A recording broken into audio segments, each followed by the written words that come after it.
अच्छा याद दिलाया। लो जी, ठीक है। तो आपका अगर टेस्ट, हम लोग क्वेश्चन 5th डिस्कस कर रहे हैं, तो आपका मैंने इवेंट ए बनाया, test is positive. Event E1 बनाया, डिजीज इज प्रेजेंट, डिजीज है उस इंसान को ना, ठीक है जी। और फिर मैंने इवेंट E2 बनाया कि आपका डिजीज जो है वो एब्सेंट है, डिजीज इज एब्सेंट, ठीक है बेटा जी। अच्छा, अब मैंने कहा कि पहली बात तो टेस्ट पॉजिटिव कैसे आएगा। डिजीज प्रेजेंट है, वो 0.1% पॉपुलेशन को है, तो 1/1000।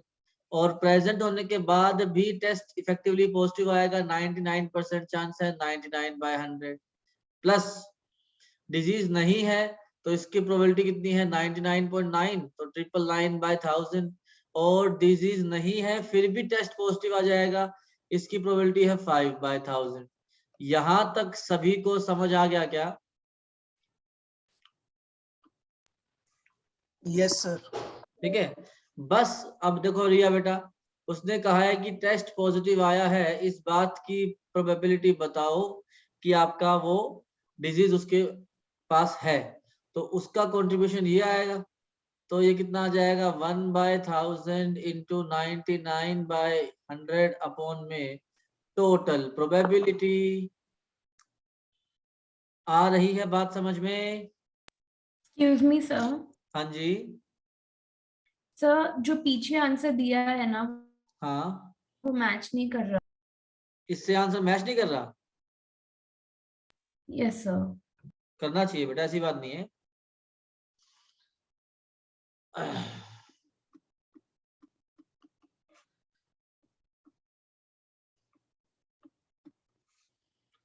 इसका आंसर आएगा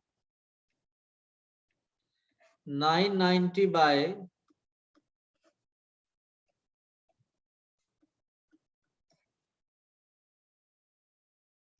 5985। तो 5 कॉमन ले लेंगे, मतलब 5 कैंसिल कर देंगे, तो 5 4 9 5 45 5 8 40 5 1 5 45 5, ये आएगा बेटा 198/1197। नहीं, 3 से कैंसिल हो रहा है, तो 66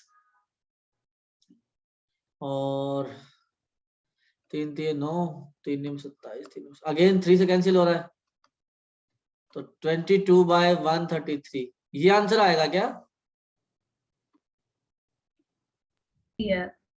हाँ जी, यही दिया सर, मैंने कैलकुलेशन मिस्टेक कर दी थी। चलो कोई बात नहीं। अब आगे चलते हैं। नेक्स्ट क्वेश्चन हमारा है ये डेक ऑफ कार्ड्स वाला 12th क्वेश्चन। अब card from a deck of card is lost, वो लॉस्ट हो गया। From the remaining card, 2 card draw किए गए हैं, दोनों डायमंड के हैं, ठीक है। अच्छा, तो यार इसमें पुनीत इवेंट ए क्या बनेगा आपका, both cards are diamond, both cards are diamond, ये तो आपका इवेंट ए बनेगा। E1 इवेंट क्या बनेगा, lost card is diamond. Event E2 बनेगा lost card, lost is diamond. और जो लॉस्ट कार्ड है वो नॉन डायमंड है। इतनी बात ठीक है जी। अच्छा, उसके बाद आपका पहली बात तो ए इवेंट होने की प्रोबेबिलिटी, पहली बात तो डायमंड कार्ड लॉस्ट हो गया, डायमंड कार्ड लॉस्ट होने की प्रोबेबिलिटी आएगी 13/52, है ना, क्योंकि 13 कार्ड होते डायमंड के। अब वो लॉस्ट हो गया तो अब अवेलेबल कार्ड रह गए 12, तो 12 में से 2 कार्ड सिलेक्ट कर लो, ये तो फेवरेबल केस। टोटल कार्ड कितने रह गए, 51C2। ये है डायमंड लॉस्ट होने के बाद दोनों कार्ड डायमंड आने की प्रोबेबिलिटी। यहां तक कोई बात तो समझ ना आई हो तो पूछो बेटा।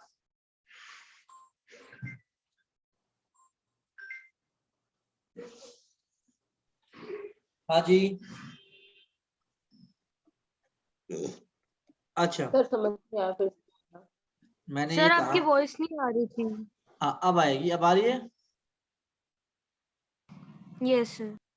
मैंने कहा कि जो लॉस्ट कार्ड है वो अगर डायमंड है तो उसका डायमंड कार्ड के लॉस होने की प्रोबेबिलिटी कितनी है, 13/52, क्योंकि 13 कार्ड है ना, है ना। और उसके हमने बाद एक दिया। क्या? हमने ए को जो है लोस्ट कार्ड नहीं लेना चाहिए था कि लोस्ट नहीं कार्ड की नहीं प्रोबेबिलिटी ये। नहीं नहीं नहीं, इवेंट ए तो वो लेते हैं ना जो हो चुका है, तो दोनों कार्ड डायमंड आ चुके हैं ना, ये है इवेंट ए तो। Okay sir. ठीक है जी। अच्छा, अब आपका अगर डायमंड कार्ड लॉस हो चुका है तो 12C2 से दो कार्ड का सिलेक्शन किया जो डायमंड है, divide by 51C2। Second case में लॉस्ट कार्ड जो है वो डायमंड नहीं है, तो 39/52, और फिर हमें दो कार्ड जो है डायमंड चाहिए, तो इस केस में डायमंड तो 13 अवेलेबल है, तो 13C2/51C2। तो ये तो हो गई दोनों कार्ड के डायमंड आने की प्रोबेबिलिटी। अब उसने कहा है कि ए तो हो चुका है, अब वो E1 के थ्रू हुआ है ये बताएं। तो वो सर हाँ जी, सर प्लस के बाद बताना। अब प्लस के वाले सेकंड केस यार, जब लॉस्ट कार्ड आपका डायमंड का नहीं है, डायमंड का नहीं है तो 39 नॉन डायमंड कार्ड होते हैं, तो लॉस्ट कार्ड जो है वो डायमंड का नहीं है, इस बात की प्रोबेबिलिटी हो गई 39/52। उसके बाद भी अगर दोनों कार्ड डायमंड के सिलेक्ट होते हैं तो उसकी प्रोबेबिलिटी कितनी आएगी? इस बार अवेलेबल डायमंड के कार्ड कितने हैं? 13, तो 13C2 divide by 51C2। Okay sir. अब ये E1 का कंट्रीब्यूशन ऊपर आ जाएगा और नीचे आपकी टोटल प्रोबेबिलिटी आ जाएगी। ठीक है जी। सर इसे सॉल्व कैसे करेंगे आगे? अब बस ये 12C2 51C2 तो 11th क्लास में पता होना चाहिए ना। 12C2 क्या होता है हमारा? 12 फैक्टोरियल, 2 फैक्टोरियल, 10 फैक्टोरियल, और 51C2 जो है वो कितना होगा? 51 फैक्टोरियल, 2 फैक्टोरियल, 49 फैक्टोरियल। आ रही है बात समझ? Yes sir. Riya ji, yes. suppose a girl throw a die. If she gets 5 or 6, she toss a coin 3 times, notes the number of heads. If she gets 1 2 3 4, she toss a coins once and head or tail देखती है वो। अगर एक बार ही head आया है तो बताओ कि डाइस पे 1 2 3 4 आया हो। ठीक है जी, कोई खास बात नहीं है, बहुत आसान सवाल है। पहले तो इवेंट बनाएंगे। इवेंट ए क्या बनेगा? Exactly one head exactly one head has occurred। E1 event क्या बनेगा कि 5 और 6 आया है। E2 इवेंट क्या बनेगा कि 1 2 3 4 आया है। इतनी बात ओके है ना? अच्छा, अब मैंने कहा पहली बात तो इवेंट ए की प्रोबेबिलिटी निकालते हैं। मैंने कहा 5 और 6 आने की प्रोबेबिलिटी 2/6। 5 और 6 आने के बाद कितने कॉइन टॉस किए? 3 कॉइन टॉस किए। 3 कॉइन टॉस करते हैं तो 8 केस बनते हैं, उसमें से 1 हेड वाले 3 केस होते हैं, तो 3 टॉइंस के केस में 1 हेड आने की प्रोबेबिलिटी 3/8। क्या इतनी बात समझ में आ गई? सर रिपीट करना सर। पहले मैंने कहा कि 5 और 6 जो है वो आएगा, तो उसके चांसेस कितने हैं? 2/6।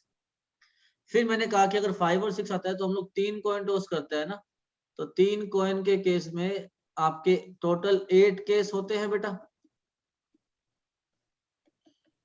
Yes sir.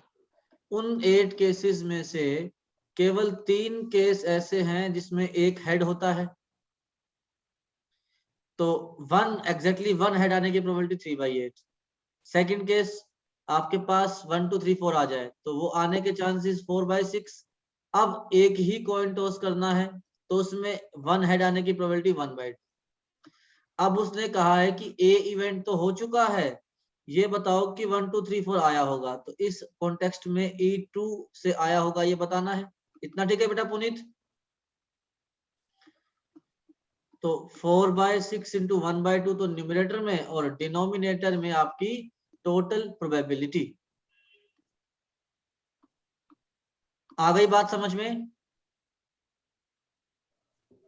Yes sir. चलिए जी, अब इससे आगे चलते हैं।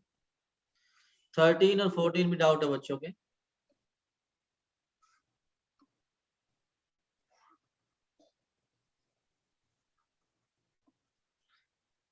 Probability that A speaks truth is 4/5. A coin is tossed. A reports that head appears. अच्छा, इसमें क्या समस्या है यार कि भी इवेंट ए क्या हो गया कि रिपोर्ट में हेड आया है, रिपोर्ट सेज हेड, ठीक है। E1 क्या है, ट्रुथ बोल रहा है, E2 क्या है, झूठ बोल रहा है, लाइंग। अब कैसे आएगा भी 4/5 को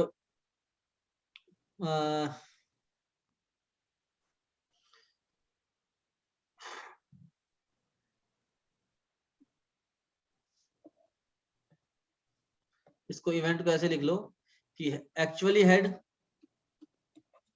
नॉट हेड। अब हेड आने की प्रोबेबिलिटी कितनी है बेटा, 1/2। हेड आने के बाद हेड रिपोर्ट होने की प्रोबेबिलिटी कितनी है, 4/5। सच बोलना पड़ेगा ना उसको।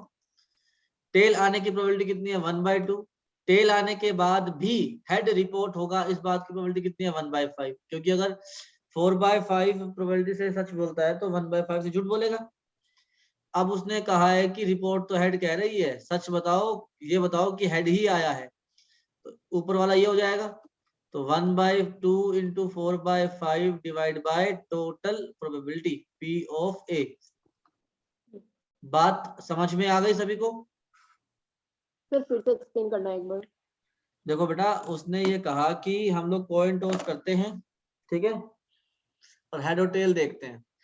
अब जो रिपोर्ट बनाने वाला है ना, उसकी 4/5 प्रोबेबिलिटी है कि वो सच बोलेगा और 1/5 प्रोबेबिलिटी है कि वो झूठ बोलेगा। रिपोर्ट में लिखा हुआ आया है कि हेड आया है। क्वेश्चन ने कहा कि इस बात की प्रोबेबिलिटी बताओ कि सच में हेड आया है। तो मैंने कहा कि इवेंट कौन सा हो चुका है कि रिपोर्ट सेज हेड।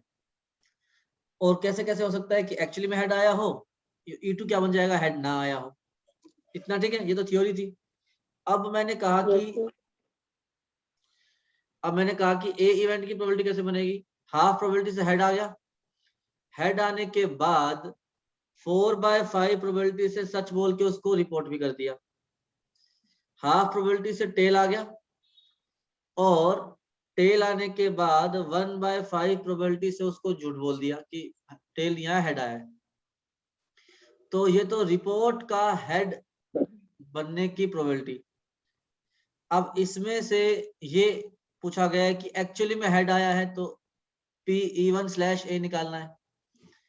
तो वो कितना हो जाएगा, 1/2 into 4/5 divide by P of A। Okay sir. If A and B are two events such that A is subset of B और probability of B non-zero है, which of the following is correct?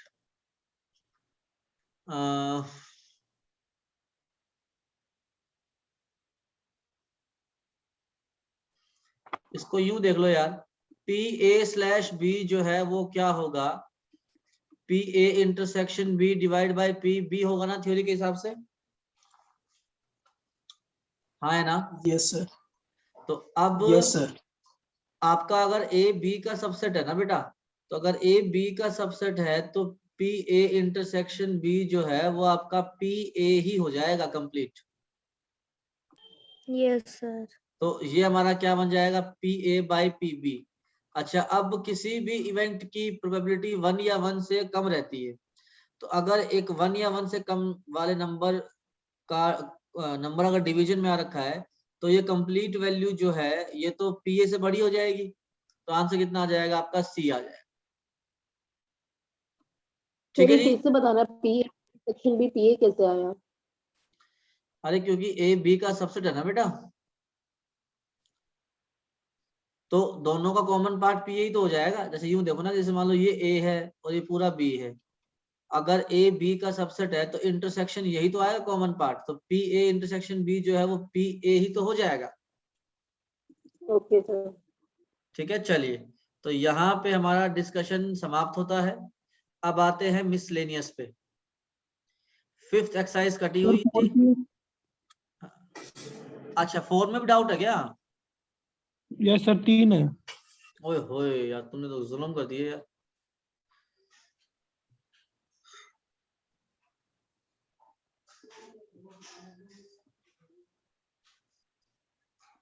13.4 में बताओ भी doubt. Question number 1,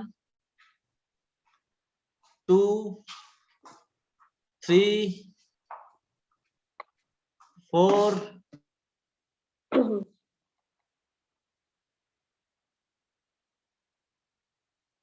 Sir, 5, 6, 7.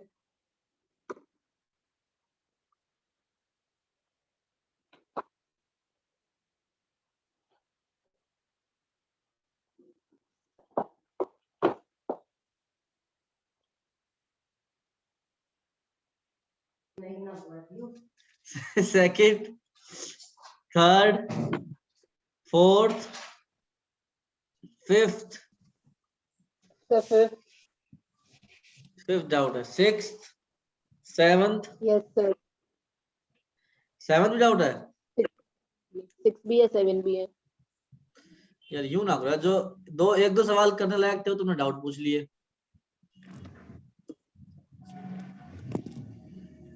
8, 9, sir 5 अब 5, 6, 7 तो मैं तीनों बता ही रहा हूँ। बस बहुत है।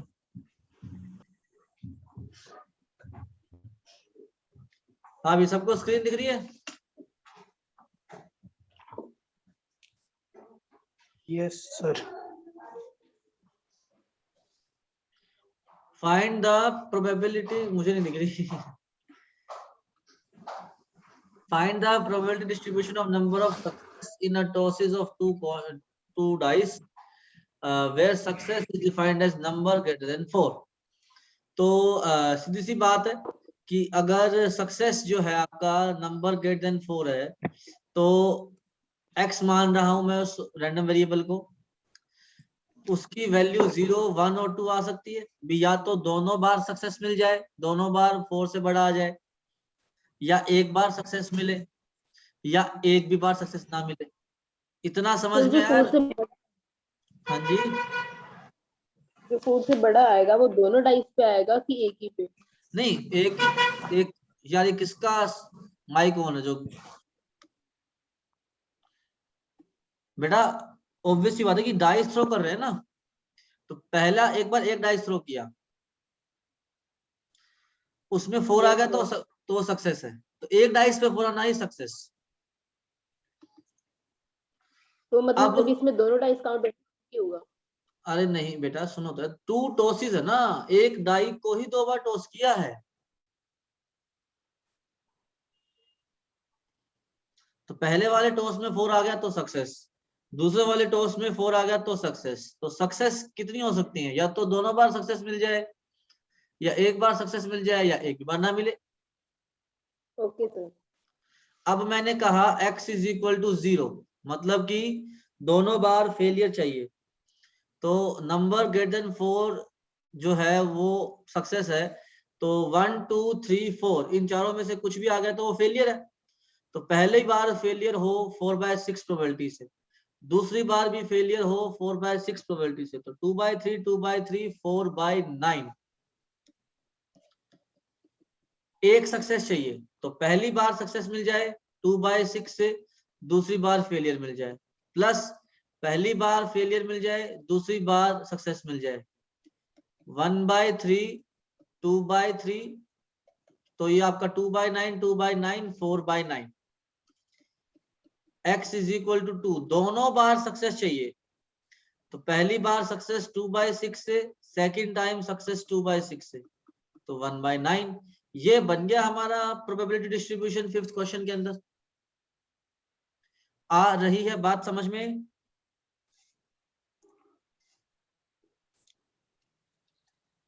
चलिए सिक्स्थ क्वेश्चन हमारा क्या है कि from a lot of 30 bulbs which include 6 defective 24 4 का सैंपल लिया गया, और आपको प्रोबेबिलिटी डिस्ट्रीब्यूशन निकालना है नंबर ऑफ डिफेक्टिव बल्ब्स का। ठीक है जी। तो मैंने कहा x मेरा जो रैंडम वेरिएबल है that is number of defective bulbs, है ना। अगर 4 बल्ब सिलेक्ट किए हैं तो कोई मुझे बताएगा कि x की पॉसिबल वैल्यूज क्या क्या हो सकती हैं? 0, 1, 2, 3, 4। यस, आपके नंबर ऑफ डिफेक्टिव बल्ब्स की काउंटिंग 0, 1, 2, 3, 4 हो सकती है। ठीक है ना। तो मैंने कहा जी x इक्वल टू 0 से स्टार्ट करते हैं। तो टोटल बल्ब कितने हैं? 30, 6 डिफेक्टिव है। तो 24 गुड बल्ब्स हैं, 6 डिफेक्टिव बल्ब्स हैं। तो आपका x इज इक्वल टू 0 है ना। तो मतलब कोई भी डिफेक्टिव ना हो तो चारों के चारों का सिलेक्शन गुड से हो जाए। तो 24C4 divide by total cases कितने आएंगे? 30C4। ये वाली बात सभी को समझ आई क्या? नहीं सर, आपने क्यों किया? देखो हमें 4 बल्ब का सिलेक्शन करना है, ठीक है। तो 4 बल्ब के सिलेक्ट करने के टोटल वेज तो कितने आएंगे बेटा? 30C4, क्योंकि टोटल बल्ब 30 है, तो वो तो आ गए टोटल केसेस। इतना ठीक है। Yes sir. अब मैं जिस केस की निकाल रहा हूं प्रोबेबिलिटी, वो है x इक्वल टू 0। x 0 का मतलब नंबर ऑफ डिफेक्टिव बल्ब जो है वो 0 है। तो सारे के सारे बल्ब जो है वो गुड बल्ब होने चाहिए। तो वो कैसे आएंगे? जब इन ये 24 में से सिलेक्शन आएगा तभी तो होगा ऐसा। Okay sir. x equal to 1 का मतलब क्या है कि आपका एक डिफेक्टिव बल्ब आ जाए। तो 24C3 3 तो गुड बल्ब आ जाए, 4C1 एक डिफेक्टिव बल्ब आ जाए, और टोटल 30C4 ये आपके तो केस चलेंगे ही। थर्ड, x is equal to 2, 2 good 2 defective. तो पहली बात तो 24C2 से 2 गुड ले लिए, सॉरी ये 6C2 आएगा, मैं 6C1 आया। और फिर 6 डिफेक्टिव में से 6C2 2 डिफेक्टिव ले लिए, divide by 30C4। Fourth question, probability of x equal to 3। तो 24C1 इस बार एक गुड है, 3 डिफेक्टिव है। 6C3 divide by 30C4। Last but not the least, चारों ही डिफेक्टिव। तो 24C0 तो लिखेंगे नहीं, 6C4 डिवाइड बाय 30C4। ये हमारा बन जाएगा प्रोबेबिलिटी डिस्ट्रीब्यूशन इस रैंडम वेरिएबल का। ठीक है जी। चलिए 7th question, a coin is biased so that head is 3 times likely as to occur as tail। मतलब कि हेड की प्रोबेबिलिटी 3/4 है, टेल की 1/4 है। कॉइन को 2 बार उछाला ना यार, क्या है, कोई सवाल पूछा तुमने यार। पहली बात तो हेड की प्रोबेबिलिटी 3/4 है, टेल की प्रोबेबिलिटी 1/4 है। ये वाली बात समझ में आई क्या सभी को? Yes sir. उसने कहा नंबर ऑफ टेल्स का प्रोबेबिलिटी डिस्ट्रीब्यूशन निकालना है। तो नंबर ऑफ टेल्स आपके 0, 1 और 2 हो सकते हैं, है ना जी। तो आपका x इज इक्वल टू 0 का प्रोबेबिलिटी, जब 0 टेल्स हो तो पहला भी हेड दूसरा भी हेड। तो 3/4 into 3/4 9/16। x is equal to 1, पहला हेड है दूसरा टेल है, या पहला टेल है दूसरा हेड है। तो पहला हेड 3/4 से, दूसरा टेल 1/4 से, पहला टेल 1/4 से, दूसरा हेड 3/4 से। तो 6/16 सिंप्लीफाई करना चाहो तो कर सकते हो। x सर इज फिर से इक्वल, बताना एक बार, हाँ जी, सेकंड सिचुएशन फिर से बताना। अरे x इक्वल टू 1 का मतलब क्या है कि नंबर ऑफ टेल 1 है ना, तो हेड टेल और tail head. x is equal to 2 का मतलब दोनों टेल है, तो दोनों टेल कैसे आ जाएंगे आपकी? 1/4 इंटू 1/4 1/16।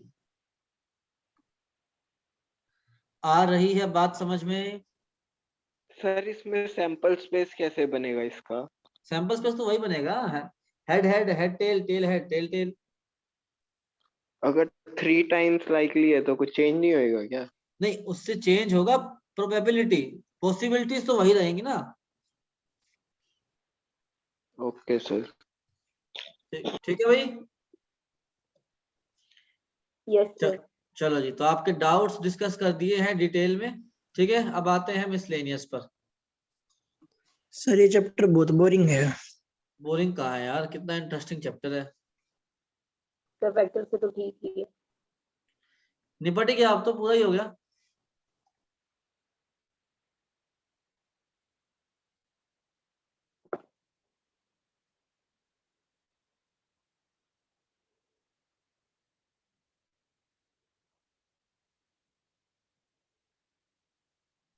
सर आप 1 फरवरी से कोचिंग खोलोगे क्या? 1 मिनट दो, मैं आपको अभी 1 मिनट आपके पास ही आ रहा हूँ, सिर्फ 1 मिनट दो।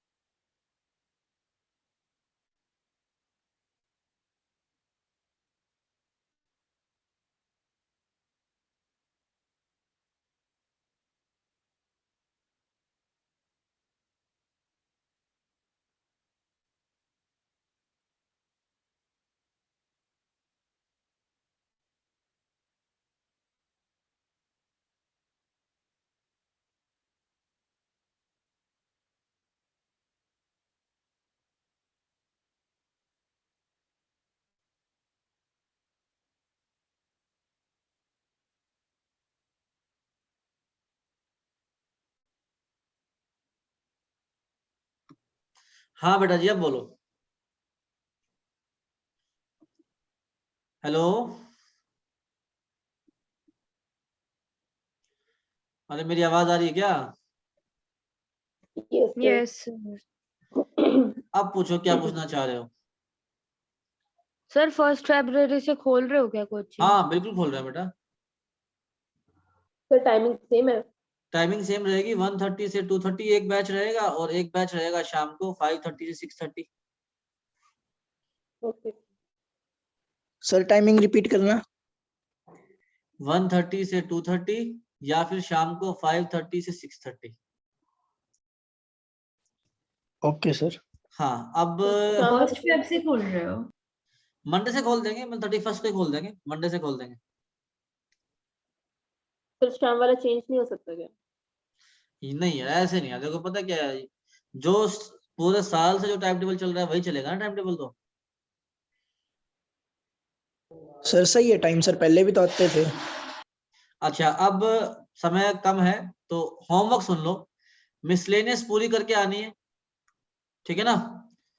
हमारा मिसलेनियस में 3 क्वेश्चंस जो है वो सिलेबस से बाहर है, 5th 6th और एक सेकंड यार, मुझे देखना पड़ेगा, 1 मिनट रुको।